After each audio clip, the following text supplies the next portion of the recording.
we're going to talk about media bias. Yeah, so I'm going to cover media bias. I was just going to talk about the media bias with regards to the stabbing in Germany, but then there's also the Tommy protest and also Farage fact-checking in The Guardian, which was hilarious. But yeah, I'll kick off with the Tommy Robinson protest because it was described in the Socialist Worker, which I admit is a bit of a biased publication. This isn't, I've sort of cherry-picked this, but they're calling it a Nazi rally. And because the Nazis were really big on Union Jacks. But this is really funny because they've got a picture of what is basically the Winston Churchill fan club. Yeah. And there are also a lot of Israel flags at the march as well. And, if I remember correctly, Hitler wasn't the biggest fan of the Jewish people. My friend Andy was on the march. He's gay and he's an ethnic minority. Andy knows he's a journalist. And he said he was very welcome and it was a great atmosphere on the march. And, this is the Socialist Worker. It's not a real paper. It's just far left propaganda for socialists who are stupid. And if they weren't stupid, they wouldn't be socialists. Totally. So let's see how real papers covered it. We've got the Telegraph here, which is ostensibly a conservative newspaper. And I saw this headline. It said, Tommy Robinson supporters shout out hate chant at far right London demo. So I thought I've got to see what this is. If the Telegraph are so outraged, you know what the hate chant was? It's people singing Allah Allah, who the F is Allah, like to the tune of Living Next Door to Alice, the old Smokey song. Yeah. So it's just a fun. It's a funny, it's an irreverent thing. It's very British humour to chant something like that. We do the same thing with other religions. Yep. We've got the Book of Mormon making fun of Mormonism. We've got Life of Brian making fun of Christianity. We've got songs about the Pope and all that kind of stuff. So they never get described as hate chants. They just get described as sort of progressive and modern and part of being in a modern democracy. But for some reason, oh my God, you do. How is it even hateful though? Like, surely at worst, it's a statement of ignorance. Yeah, I was about to say that. Yeah, that there's not really anything hateful about saying, "Oh, we don't know who Allah is." Yeah, yeah. There's nothing hateful about it at all, and it's revealing that this is now being classed as a potential hate crime because it reveals, just blatantly reveals that hate crime laws are blasphemy laws, and they're protecting Islam from being mocked. And even the Telegraph, which is, as I say, supposedly a conservative newspaper, is pushing this idea. And if we look at the excuses made for the other side, because we have seen on the pro-Palestine marches, we've seen some horrific chants for the destruction of Israel, for worldwide intifada. Yeah, worldwide intifada, the murder of Jews, global jihad.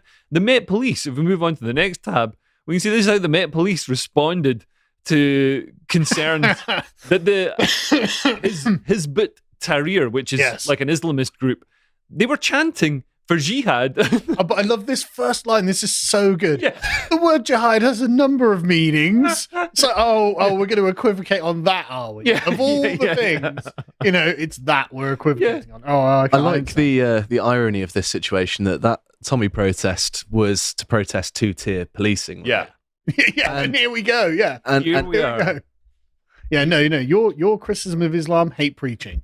Them calling for jihad is something we need to enjoy the nuance. There's a specific context to jihad. Yeah, it's a very contextual thing. Well, people say it can be an inner struggle. Like, I don't think these men were shouting it as some sort of, they say it's a path to self-improvement and stuff. Yeah, that wasn't it. Yeah. Are they going to the gym and they're saying Allahu Akbar and hitting the treadmill? I just want to get through this yoga session. No, that wasn't. In Islam, there is actually a distinction here, though. The lesser jihad is violent war, and the greater jihad is apparently the internal struggle. Yeah. But the thing is, I don't think anyone's arguing the internal struggle against Israel.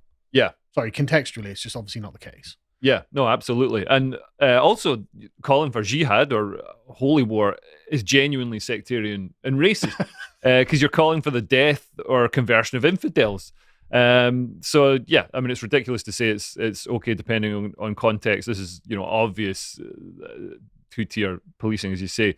And instead, apparently the racism at the march at the weekend came from the other side. So if we move on to the next tab, I haven't verified this, but this Twitter account that monitors left-wing activity records a police tweet that says that a stand-up to racism supporter was arrested for racially aggravated public disorder.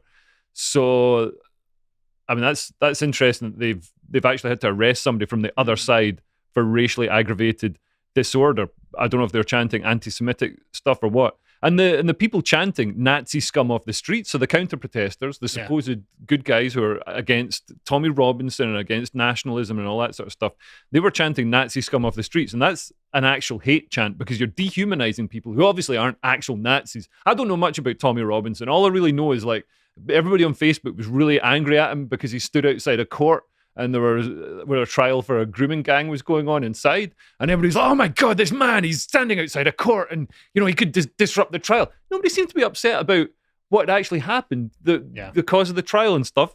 For some reason, Tommy Robinson standing on a pavement was the focus for everything. I never really understood that. But the march clearly wasn't Nazis. But dehumanizing them as Nazis is encouraging violence against them. They might call it stochastic terrorism. Stochastic terrorism, to use the terminology of the left. And we've also seen the stabbing in Germany. There's a police officer who got stabbed in Mannheim in Germany. There were some assumptions made about him tackling a bystander instead of the attacker, but apparently... Look at that headline. Apparently, that is just... Yeah, apparently it wasn't... Attack. It wasn't because he'd been on diversity training and didn't want to look racist by attacking an Islamic extremist. It was because the bystander punched somebody who's tackling the attacker. Yeah, and then so it was just a big sort of chaotic mess and stuff. There's also a video showing female police officers running away. But the headlines, if you look at the headlines, you would get completely the wrong impression. So police officer dies after attack at anti-Islam rally in Germany. The natural inference from this is that someone attending the anti-Islam rally attacked a police officer. Yeah, absolutely. And it's been reported like that. Repeatedly stabbed. So one of the anti-Islam people turned up with a knife and stabbed the police officer for reasons unknown. Yeah. And on Sky News as well. Unbelievable. It's right across Europe and all the media. They're reporting it as police officer stabbed during attack at far right rally, and it wasn't even a far right rally. It's like the guy's resisting political Islam. He's resisting Islamism, which is in Iran you've got all the women in the streets protesting after the death of Masa Amini, the woman who was killed for not wearing a hijab. So they're what are they, far right because they're protesting against Islamism in Iran? It's it's ridiculous. Well, the same people that would call this far right are the same people that would say, "Oh, it's so brave. Oh, it's stunning and brave. These people are heroes in Iran." Yeah. And they're not applying their principles evenly, are they? God bless community notes there. Yeah, absolutely. Headline is misleading. Yeah. Yes, it absolutely is. And the stabbing kind of demonstrates that, anyone rejecting Islamic extremism might have a point. Yeah. There are some downsides to Islamic extremism. And this guy, we move on to the next tab. The guy wasn't a far right guy stabbing the police officer. It was Suleiman Atay. He was an Afghan Islamist who killed the police officer in Mannheim, and he lived in the country illegally for at least 8 years. So according to his asylum file, he came to Germany in March 2013 and applied for asylum. His claim was rejected in 2014, and he's been living illegally in Germany ever since then. And after 9 years of living in the country, he received a residence permit from German authorities, apparently, after he fathered a child with a German citizen.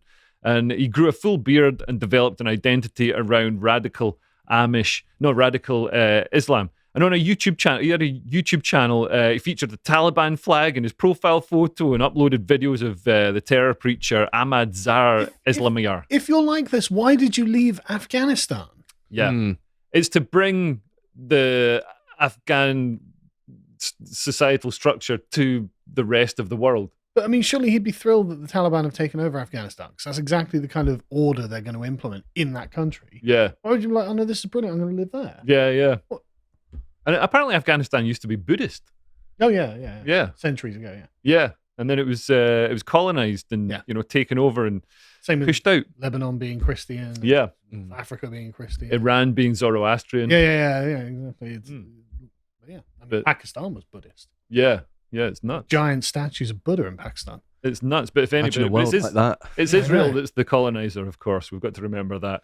And we've had various other attacks on European critics of radical Islam. There's Pim Fortuyn, who was killed. Theo van Gogh also killed. But, apparently it's the far right who are the problem. And the media treatment of the stabbings is interesting. Across Europe, the media blurred the face of the attacker. If we look at the next tab, we've got a screenshot of, I think it's in, Oh, yeah. is that Danish or something? Wherever it is, they blurred the face of the attacker. They said that because they didn't want it to be exploited or anything like that. But recently, videos of young people singing Auslander Raus, which is German for foreigners out, to the beat of this club song L'amour toujours by Gigi D'Agostino. It's prompted a frenzy of media outrage. Top politicians have condemned the young people and called for the maximum sentence. Maximum sentence for what? What's the crime? So I love that they're reflexively like something I don't like. Maximum sentence. So I'm afraid that's not illegal. Well, the maximum sentence, I think, was 2 to 5 years. And there was a case for singing Auslander House. And there was a case in Germany where a Muslim raped a 15-year-old girl and they got they didn't even get a prison sentence for it. Yeah. And in cases like that, sometimes they argue in court that,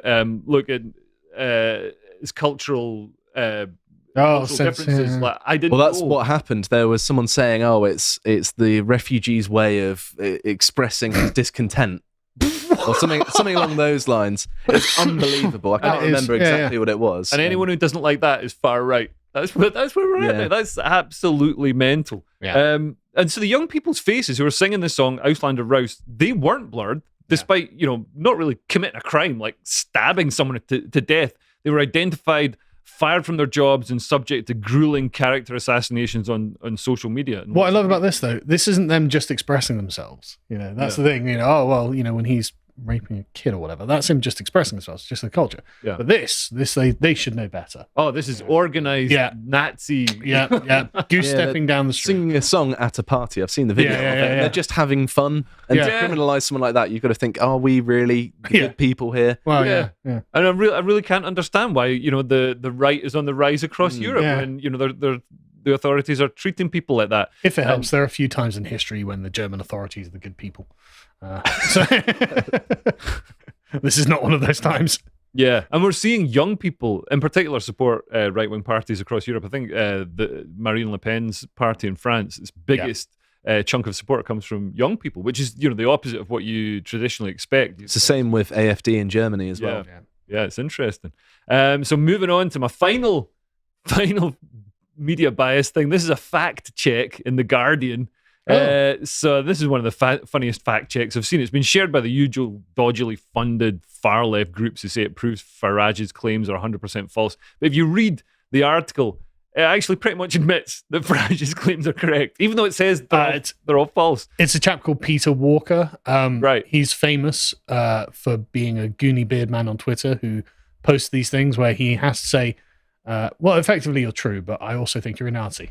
So you're not true. It's not correct. Yeah. So, thanks, Peter. Whenever I see a fact check in the media, it's always like, so there'll be somebody will claim like, a dozen guys in blue t-shirts massacred civilians or whatever, and it'll be, this is false.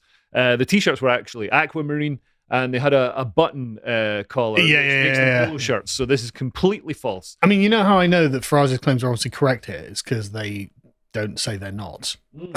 How do Farage's claims on immigration, economy, and crime hold up? Yeah. He's made some eye-catching claims. Okay, but were they wrong? Well, let's have. I think there's a bit more dignity in the people who hacked people's phones than being a fact check. It's quite the insult, yeah. Yeah, that is an insult. Let's look at some of the claims. So Farage claimed 2.4 million people settled in the UK over the last 2 years. True. This is They say essentially, no, this is false. It's not essentially false. Official statistics showed that 1.2 million people arrived in the UK in the year ending December 2023, which projected over 2 years makes 2.4 million. So yeah, but it was the same number last year. Yeah. So it's true. But he says, Peter Walker says, it's incorrect to say that they've settled. Many will have arrived. Many will have arrived on temporary visas. For example, students and workers on contracts. All right. That's so different. They're here. They're just going to be here for 5 years, you see. Right, okay, yeah. They're just here, a lot of people stay on, after their visas expire or, extend their visas or get residency or whatever. But these, because, it's a different box in the form, it means even though these people are here, you can't say that they're actually here. They're just a hologram. So yeah, it's ridiculous. And the next claim by Farage, we need to build a new house every 2 minutes to accommodate legal migrants. So Peter says it's not entirely clear what the statistic relates to. I think it relates to houses and how people need to live in them. And also when people come to the country, they don't bring a house with them. Yeah. You know what I mean? Yeah. If you bring a brick semi-detached on your rubber dinghy, it tends to weigh the dinghy down a bit and make the crossing less successful. I just love the assumption that migrants don't need to live in houses like people. Like, what are you talking about? They can just live on the streets. I think the Guardian would be more likely to say British people don't need to live in houses. Absolutely. So, and he breaks down the maths. He says the rate of building a new house every 2 minutes would be slightly more than 260,000 homes a year, equating to about 2.6 people per house based on current net migration, which is slightly higher than the average UK household occupancy. So yeah, if anything, it's an undercount. Yeah, so he's understating it. Okay, thanks, Peter. Good point. A house every minute. Oh, it's way worse than Nigel Farage is making out. So he says it's not quite as misleading as the 2.4 million claim, although it doesn't take into account that the UK's housing crisis is a question of distribution as well as supply, with an estimated 700,000 homes empty at any one time. And of course, the solution, amazing. The solution to the Guardian is just is to end the concept of private property and just bring in communism. And if there's an empty house anywhere, it could be because somebody's waiting to, could be somebody's renovating it, waiting to sell it, or whatever it is, or converting it into HMOs or whatever. The solution is for the state to seize it and put... Exactly. The important thing here, there are not 700,000 derelict homes at any time. Nobody has a claim on, and they're just left to rot. No. These are people who move house and sell their old one and buy a new one. Yeah. And for a period of time, a window of time, like 6 months or whatever, that house is empty. Yeah. But that doesn't mean we can just steal it and put some bloody foreigners in it. Between that person moving out and this person moving in. Yeah, that's mad. That's ridiculous. And of course, the markets are always slightly inefficient. There'll be things waiting on the market for longer. That's sometimes you go to Sainsbury's and they've got too many avocados, and sometimes they don't have enough. This is just how markets sometimes work. The solution is never communism. The next claim, Farage told the audience that local election candidates yelled Allah Akbar. He didn't actually say that in the I watched the whole thing live. Oh, yeah? And he actually stumbled and said Aloha Akbar. So a bunch of Hawaiian extremists. Fact check, false. In your face, Nigel Farage. There were no Hawaiians there at all. Yeah, a policeman was hit with a pineapple at a far-right rally. So yeah, that's hilarious, and he says this is false. Man, I've seen a video. I've seen a video of what's his name. They mentioned it there. One of the candidates in Leeds. No, this is a proper Snopes fact check. No, it was the Green candidate in Leeds and not Bradford. I'll have you know. Duh. Gotcha, Nigel Farage. So it's ridiculous, and also they point out that Allah Akbar is commonly used by Muslims as a celebratory term. Jihad has got nuance. Yeah, I've seen a lot of people celebrating some pretty nasty things using that. So it's weird, isn't it? Yeah. Also, Farage claimed that the UK is doing better economically than EU members. So then Peter goes in. The UK's quarter-on-quarter GDP growth was 0.6% for the first 3 months of 2024, compared with 0.3% for the Eurozone. So the UK's economy is doing better than the EU. Then he says, but you've selectively, if you compare, different periods and stuff. Yeah, but he's comparing this period. He's comparing the most recent period, obviously. Yeah. So yeah, that's absolute bollocks. Farage was right, and. The next one, can you shoplift £200 of goods without being prosecuted? Farage said that crime was so bad now that people generally don't even bother to report it. I've reported crime. Nothing happens. Yeah, you get a crime number. Yeah. And it's I don't want a crime number. I want you to come round, do the fingerprint bullshit I see in Colombo, and then find them, track them down, and beat them up with the big nightsticks. They admitted a few years ago that 95% of burglaries just go uninvestigated. Yeah. It's just okay. And car crime is just... Yeah. It's just basically not illegal then. Yeah, that's the case. Well, and shoplifting has essentially been decriminalised in a lot of places. Some of us in the office have actually had to stop shoplifters because no one does anything. I thought you were saying we've had to stop shoplifting. Yeah. Cole's told us not to. Well, I don't want you to, no. But no, yeah, there was a guy who had a bunch of tracksuit bottoms under his arm, Right, a bicycle, to feed his kids. yeah, he may well have been a channel migrant. Actually, he kind of looked like one. But I hit him with my umbrella, which is the most English way to way to stop a shoplifter. It didn't work though. He carried on. He just not on my watch, ruffian.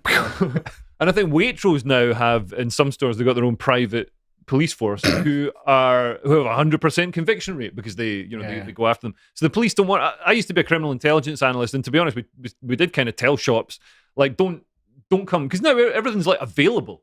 It's not like the old days where you had to go up to counter and like ask somebody to walk around a shelf and like grab it off the thing or whatever. So they're kind of generating crime because it's all there and you can just grab it and stuff it in a pram or whatever. So I can understand why the police do it, but it's wrong to say that that shoplifting is not essentially now decriminalised, and if it's less than £200, a lot of police forces genuinely do say like don't bother hassling us with it. And the Sorry for inconveniencing you, Mr. Police Officer. Didn't realise it wasn't your job.